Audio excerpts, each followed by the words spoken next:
Olá pessoal, tudo bem? Eu sou o professor Kleber Paganelli, sou mestre em Direito do Trabalho pela PUC de São Paulo e estou aqui para resolver com vocês algumas questões da banca FGV, que é a banca que vai elaborar a prova do TRT Santa Catarina. Você que estava um pouco desanimado, por conta de notícias de que não ia ter concurso, nós temos notícias aí publicadas no site do próprio tribunal de que o concurso vai sair sim e ainda provavelmente esse ano. Banca já está definida, Fundação Getúlio Vargas.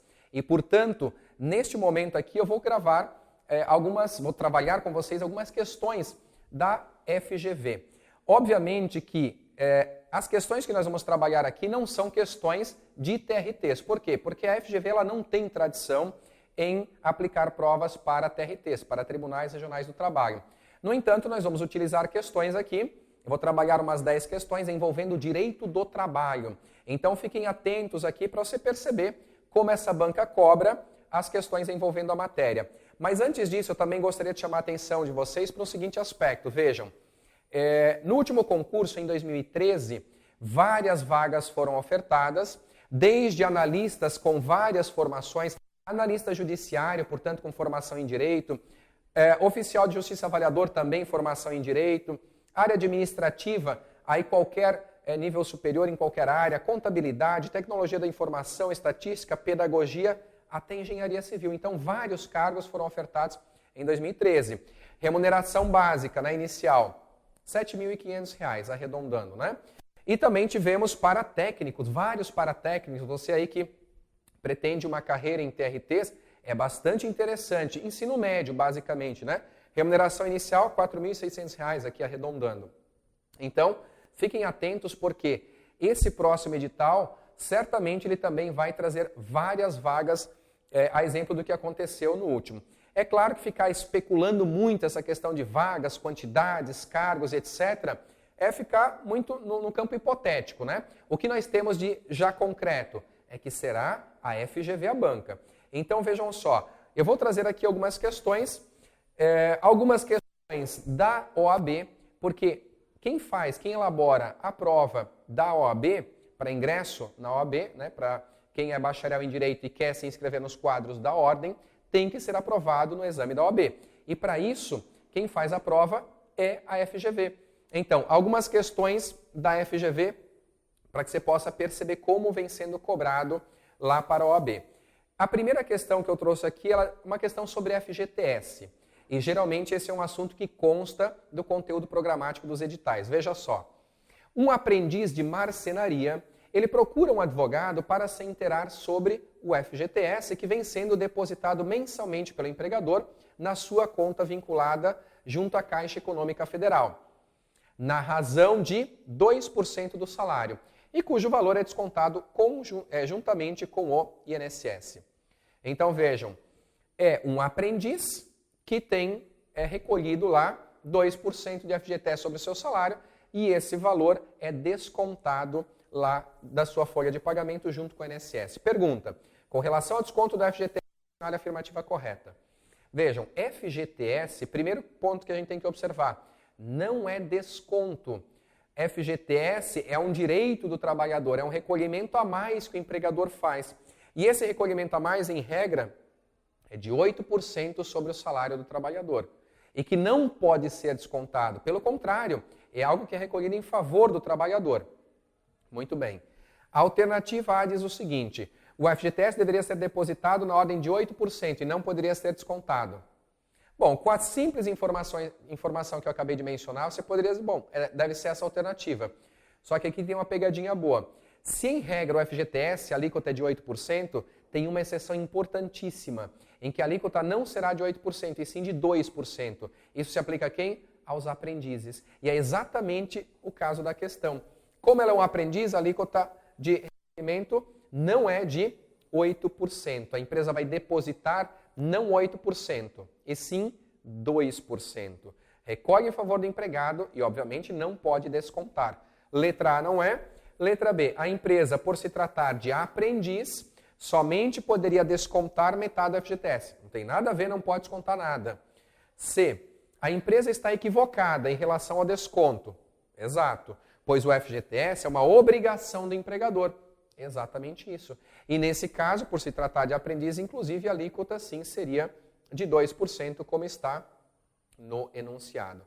Então, cuidado. É que muitas vezes a gente acha que é tudo sigla, né? INSS, FGTS.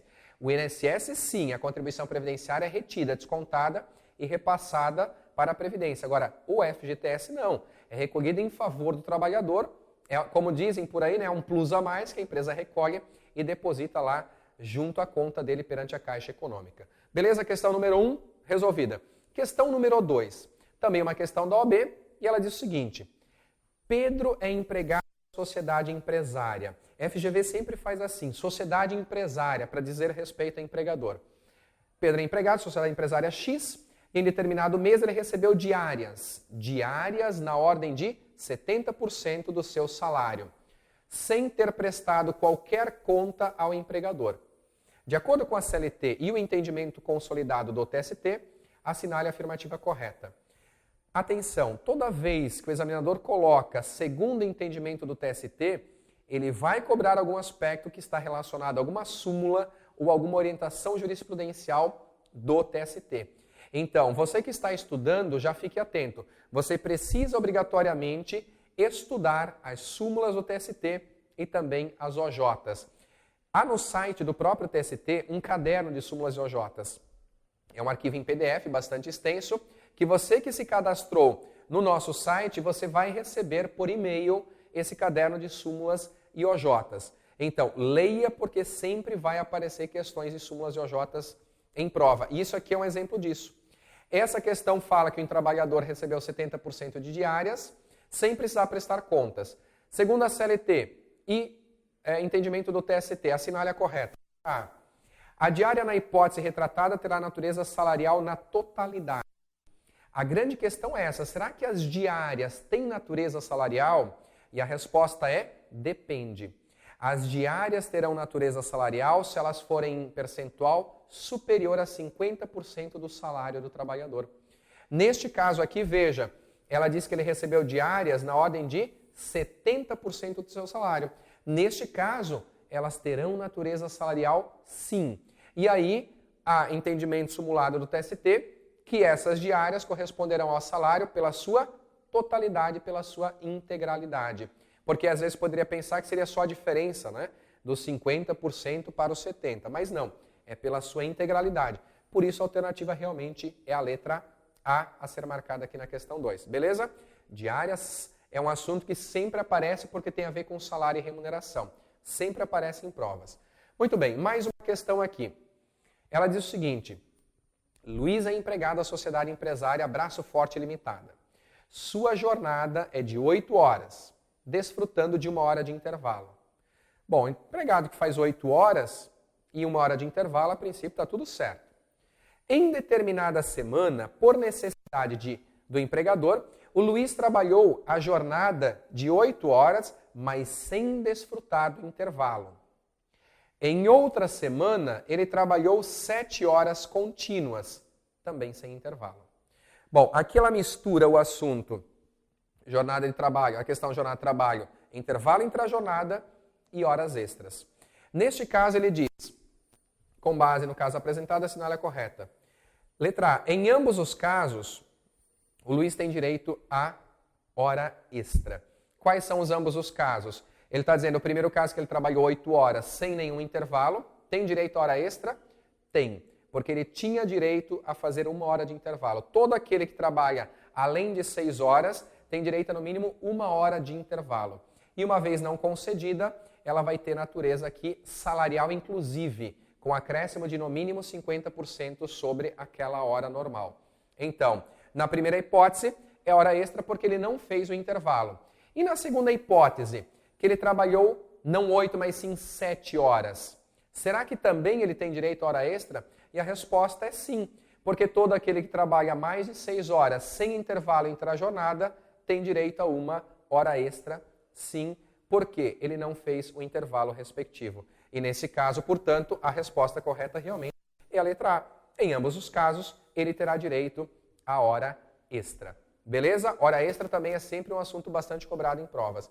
Você está percebendo que a FGV É claro, nós estamos usando questões aqui de OAB. A gente vai ter que aguardar também para perceber como vai ser a pegada da FGV na prova do TRT.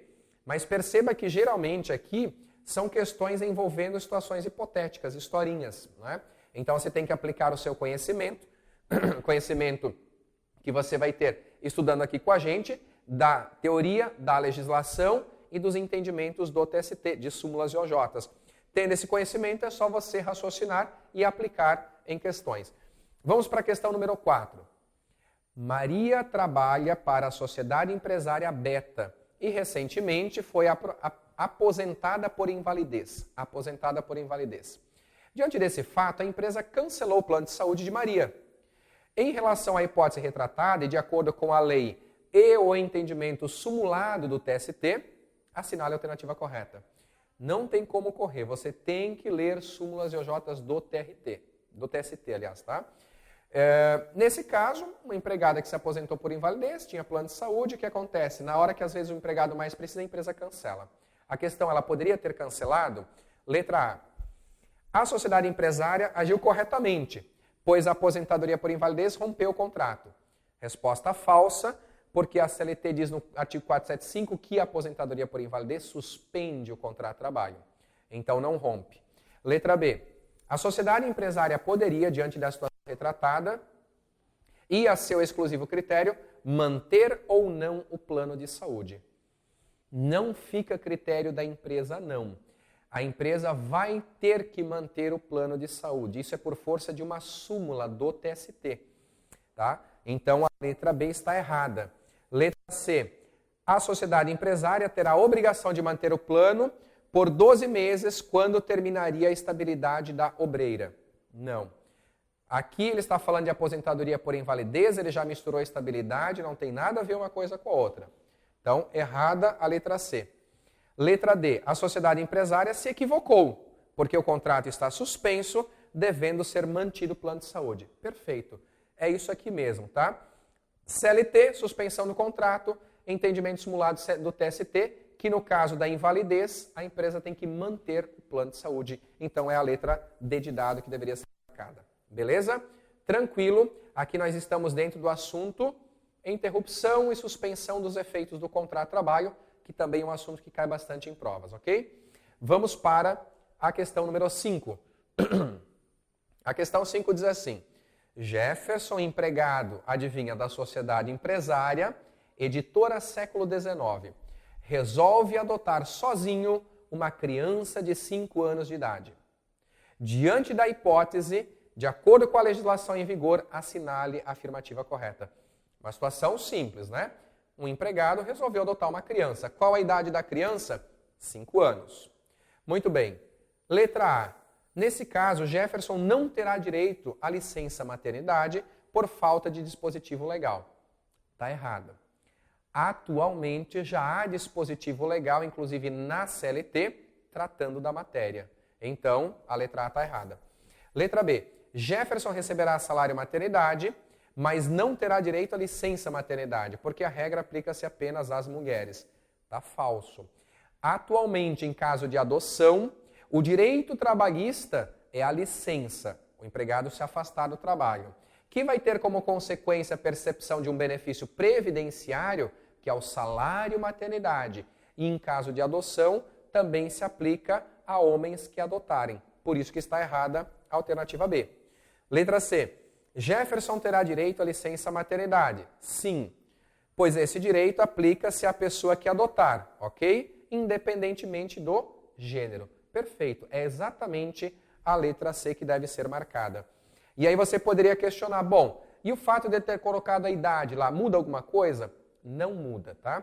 Já houve tempo em que a legislação ela previa que, a depender da idade da criança, a licença duraria por X ou Y período. Né? Era de 120, passava para 60, depois para 30. Hoje em dia não existe mais isso. Adotou criança, não importa a idade, 120 dias. Essa é a regra, beleza? Aqui ele nem cobrou a questão de tempo, né? Ele só disse que tem direito e é verdade independente do gênero. Beleza? Mais uma questão. Vamos lá. Questão número 6. Rodrigo foi admitido pela empresa Dona Confecções. a título de experiência por 45 dias. Contrato de experiência, 45 dias. No 35º dia após a admissão, Rodrigo foi vítima de um acidente do trabalho de média proporção, o que obrigou ao afastamento por 18 dias.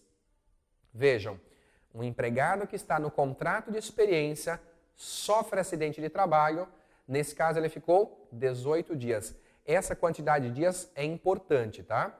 Vejam, de acordo com o entendimento do TST, podem esperar, isso está previsto em súmula do TST. Vejam, o empregado, para fazer jus à estabilidade no emprego, decorrente de acidente de trabalho, ele tem que se afastar por um período superior a 15 dias. Nesse caso, foi superior a 15 dias? Foi superior a 15 dias. A questão é, tem estabilidade mesmo se for contrato de experiência? Esse que é o ponto, porque ele está aqui em contrato de experiência, certo? Veja o que diz a letra A. De acordo com o TST, Rodrigo não poderá ser dispensado, pois em razão do acidente de trabalho, ele possui garantia no emprego, popularmente conhecida como estabilidade provisória, mesmo no caso de contrato a termo. Contrato a termo é um contrato com tempo determinado, como é o caso do contrato de experiência. E aí, será que ele tem direito de estabilidade mesmo em contrato a termo? Tem direito assim, isso está em súmula do TST. Isso vale não só para contratos de experiência, ou melhor, de quem sofre acidente de trabalho em contrato de experiência, como isso também vale no caso de empregadas que ficam grávidas.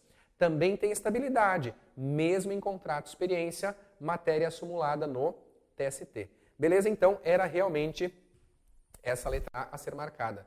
Ele tem estabilidade porque ele preencheu os pressupostos. Acidente de trabalho, período superior a 15 dias de afastamento e, mesmo se for contrato de experiência, tem direito à estabilidade. Beleza? Era a letra A que ia ser marcada. Próxima questão. Verônica foi contratada a título de experiência por 30 dias. De novo, uma questão sobre o contrato de experiência, porque é um assunto bastante cobrado, contrato de trabalho. 30 dias o contrato. Após 22 dias do contrato, o empregador resolveu romper antecipadamente o contrato, que não possuía cláusula assecuratória do direito recíproco de rescisão. Sobre o caso, de acordo com a lei de regência, assinale a opção correta. Então vejam, era um contrato de 30 dias de trabalho. Ele trabalhou quantos? 22. E a empresa quis mandar ele embora. Pergunta, a empresa pode? Claro que pode.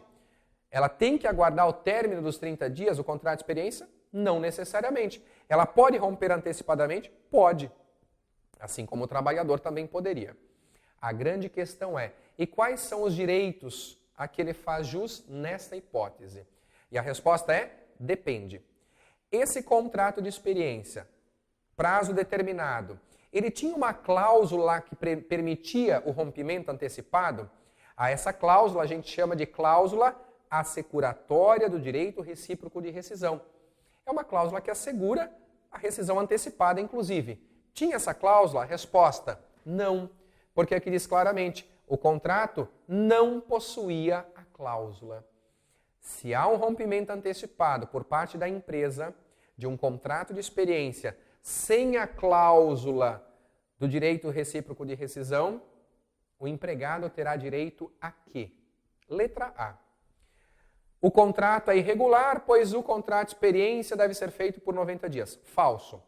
É que o contrato foi feito por 30, não é? 90 dias é o prazo máximo de um contrato de experiência. Máximo. Se a empresa quiser fazer por 30, nenhum problema. Está dentro da limitação, errado a letra A. Letra B. Verônica terá direito à remuneração e por metade a que teria direito até o término do contrato, até o termo do contrato, até terminar o contrato. E a resposta está correta. É exatamente a letra B. Isso está lá no artigo 479 da CLT. Vejam, se há um rompimento antecipado de um contrato a termo, como é o caso do contrato de experiência, sem a cláusula assecuratória do direito recíproco de rescisão, a empresa vai ter que indenizar o empregado em metade daquilo que ele teria até o final do contrato. Vejam, o contrato era de 30 dias. Quantos dias ele trabalhou? 22. Ela, né, a Verônica. 22. Quantos dias faltavam? Faltavam 8 dias até dar os 30. Metade, 4. essa indenização a que Verônica terá direito pelo fato da empresa ter dispensado antecipadamente em um contrato que não tinha a cláusula assecuratória. Beleza? E se tiver a cláusula? Se tiver a cláusula, a regra é outra. A empresa vai ter que pagar os direitos como se fosse um contrato por tempo indeterminado. O que significa dizer que a empresa vai ter que pagar, inclusive, aviso prévio. É uma exceção em que haverá aviso prévio em um contrato por tempo determinado, como é o caso do contrato de experiência. Mas aí é outra lógica se tivesse a cláusula. Aqui não tinha, então a indenização é pela metade dos dias que faltavam até terminar o contrato. Beleza? Próxima questão. Gleidson trabalha numa indústria química de solventes e, em razão de agente agressor existente em seu local de trabalho, recebe mensalmente adicional de insalubridade. Beleza, a questão aqui é adicional de insalubridade. De acordo com a CLT, assinale a opção que indica, respectivamente, os percentuais devidos para os casos de adicional de insalubridade em grau mínimo, médio e máximo. Vejam, a insalubridade, ela pressupõe o contato do trabalhador a agentes nocivos prejudiciais à sua saúde. Ela tem previsão na CLT, está regulado, ela, insalubridade, na norma regulamentadora número 15 do Ministério do Trabalho. Muito bem, os graus são 3 da insalubridade, mínimo, médio e máximo. A questão, ela quer saber quais são os percentuais. E essa é uma questão relativamente simples. Aliás, percebam, essa é uma questão que eu coloquei aqui, que não é da OAB, para você perceber mais ou menos como é cobrado. Né? Como eu disse antes, será que a FGV vai vir nessa prova na mesma pegada do que ela faz com as questões da OAB? É uma interrogação, a gente não sabe. Você percebeu que nas questões da OAB elas são bem práticas, envolvendo situações bem práticas? Se bem que essa aqui veio mais ou menos na mesma linha, né? Só que ela foi um pouco mais simplificada. Quais são os adicionais? Os adicionais são mínimo 10, médio 20 e máximo de insalubridade 40%. Logo, a alternativa aqui é a letra A. E tudo isso a ser calculado sobre o salário mínimo. Essa é a regra. Beleza? Passamos mais uma, insalubridade. Próxima questão. A próxima questão, ela diz o seguinte. A CLT, em seu artigo 3º, elenca os requisitos necessários para que alguém possa ser caracterizado como empregado. Essa aqui, pessoal, é uma questão que sempre aparece em provas, tá? Muita atenção. Requisitos para ser empregado. Quais são eles? Bom, assinale a opção que indica o requisito que é irrelevante para que alguém possa ser qualificado legalmente como empregado. Ou seja, você tem que saber quais são os requisitos da relação de emprego para que alguém seja empregado e, por consequência, o que não estiver ali dentro desses requisitos está descartado. É a alternativa que a gente deve marcar. Primeiro, receber salário é requisito? É. A onerosidade é um dos requisitos para ser empregado. Então eu não marco a letra A, ele quer saber o requisito que é irrelevante. Letra B, exclusividade. Exclusividade é um requisito da relação de emprego? Não é requisito. Muito cuidado. A exclusividade não é requisito, de modo que eu posso ser empregado na empresa A em um período e na empresa B em outro período, desde, obviamente, que os horários sejam compatíveis. Isso acontece muito na área de professor, né? Professor dá aula na faculdade A e na faculdade B, empregado nas duas empresas. Vejam, está havendo a exclusividade? Não. Aí você pode questionar o seguinte, mas vem cá, eu conheço empresas em que elas exigem do trabalhador a exclusividade. Veja só, a empresa, quando ela contrata um empregado, ela realiza um contrato e esse contrato é sinalagmático, ele origina obrigações recíprocas, ele gera obrigações recíprocas para ambos os lados, de acordo com o que elas pactuaram. Pode a empresa exigir do trabalhador exclusividade? Claro que sim. Se ele aceitar, ele vai começar a trabalhar na empresa observando a cláusula de exclusividade. A pergunta é, isso é requisito da relação de emprego? Não é. Então, essa deveria ser marcada. Todas as outras são requisitos, ó. Ser pessoa física, exercer o trabalho com pessoalidade, ele não pode fazer substituir por ninguém, tem que ser ele próprio, e subordinação jurídica também é um requisito da relação de emprego. ele não mencionou aqui. São 5 na verdade. O outro requisito que falta é o quê? A não eventualidade. Tem que ser um trabalho habitual, beleza? Mais uma questão que foi para conta, bastante cobrada em prova também. E por fim, para não cansar muito você aí do outro lado, é a questão número 10. Diz assim, no direito do trabalho, o período de sustação das cláusulas do contrato de trabalho, sem que haja pagamento total ou parcial dos salários, é chamado de... Ele usou a expressão aqui sustação, né? Sustação seria paralisação. Vejam, para o direito do trabalho, quando há paralisação, ou seja, algumas cláusulas do contrato, elas não surtem efeitos, sem que haja pagamento total ou parcial dos salários, como é que isso é chamado no direito do trabalho? Por exemplo, aposentadoria por invalidez, que nós vimos numa questão anterior. Na aposentadoria por invalidez, haverá a sustação dos efeitos do contrato. O empregado não vai trabalhar e também não vai receber salário. Aí ele quer saber como se denomina essa situação. E a resposta é simples, provavelmente você já sabe. É suspensão dos efeitos do contrato. Se ele não trabalha, não recebe salário, suspensão dos efeitos do contrato. Beleza?